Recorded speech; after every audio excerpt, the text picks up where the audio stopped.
Sa pagkakataong ito ay makakausap naman natin si Assistant Ombudsman Miko Clavano kaugnay sa nakatakdang pagsasampa ng kasong plunder laban kay Senador Rodante Marcoleta. Magandang umaga po, si Joshua Garcia po ito. Magandang umaga, Sir Joshua. Magandang umaga din po sa lahat na nakikinig sa atin. Attorney, para lang po mas maintindihan ng ating mga kababayan, ano po ba yung grounds ng pagsasampa ng kasong plunder laban kay Senador Marcoleta?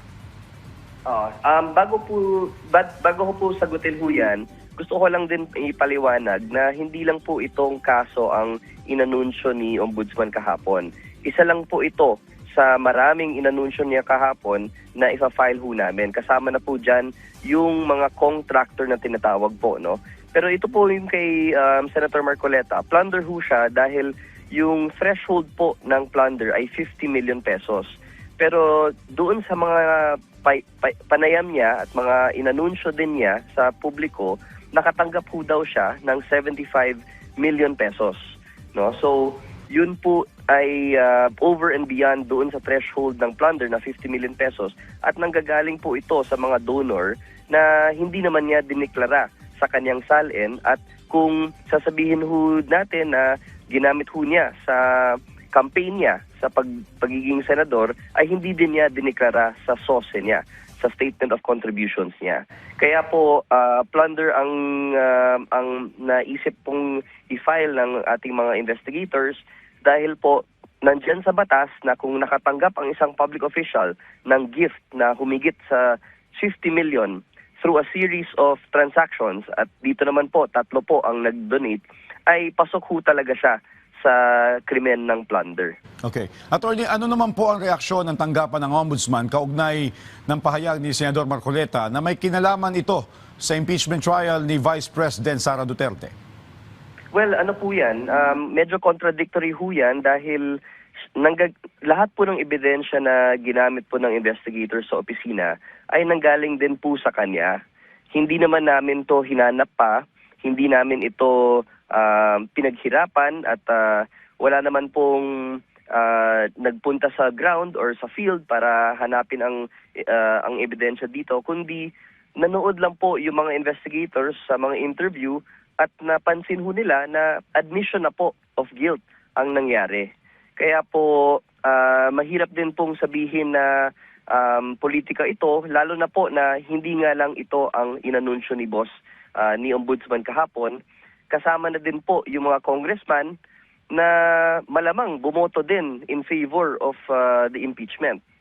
So hindi ko rin makita kung saan yung politika dito dahil lahat po ng nagkakasala ay kinakasuhan naman namin. Okay. So yun po yung pinanggagalingan ho namin na it is not politics, it is accountability po.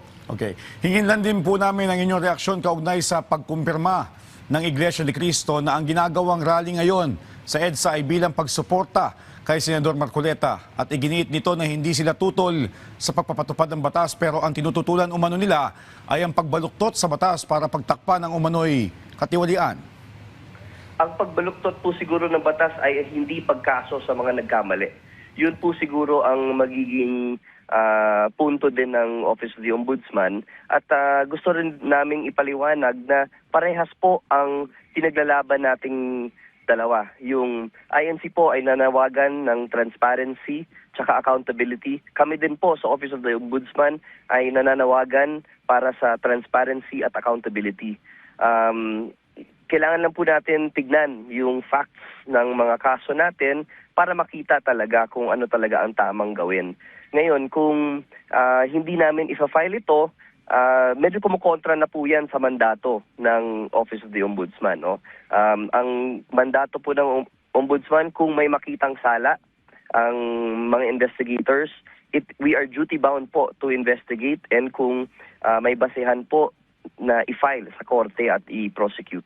Okay. Attorney, para lang din po mas maintindihan ng publiko, gaano po ba kabusisi o kaselan ang ginagawang investigasyon ng Office of the Ombudsman kaugnay sa mga kaso ng katiwalian, gayon din sa pagiging transparent sa mga kasong ito?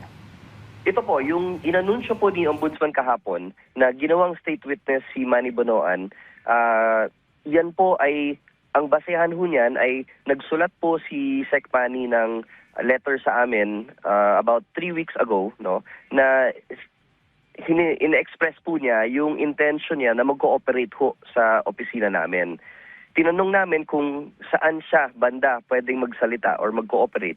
At sinabi niya na pwede siyang mag-explain or mag-describe doon sa mga narinig at nakita niya mismo sa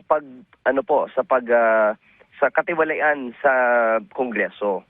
At nandun po siya dahil ang budget niya mismo ang kinalikot at kaya niyang i-describe kung bakit ginawa yun at kung sino ang nagpapalikod noon.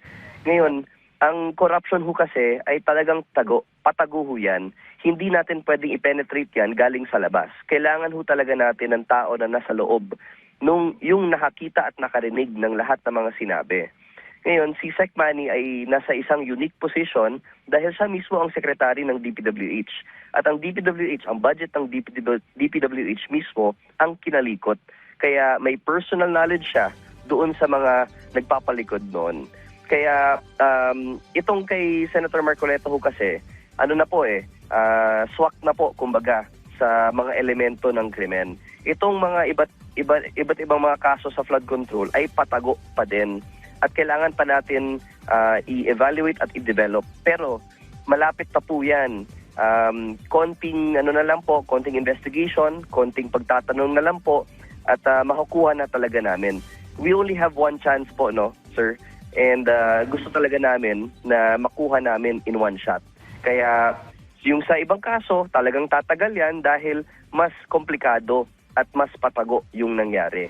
Ito pong mga kaso na final na namin, kagaya po nung kay Senator Bong Revilla, Senator Jinggoy Estrada, ay mas simple ang theory ng case.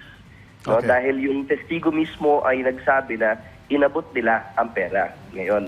So yung iba naman, mas patago, mas systematic po ang nangyari doon. Kaya kailangan mo talaga na mas mabusisi ang investigation sa iba't ibang kaso. Okay. Attorney, follow-up lang po dyan sa mga nabanggit niyong kaso. Gaano po tayo ka-confident na sapat at matibay ang mga ebidensyang hawak natin sa mga kasong ito? Hindi kami magpa-file, Sir Joshua, kung hindi kami kampante.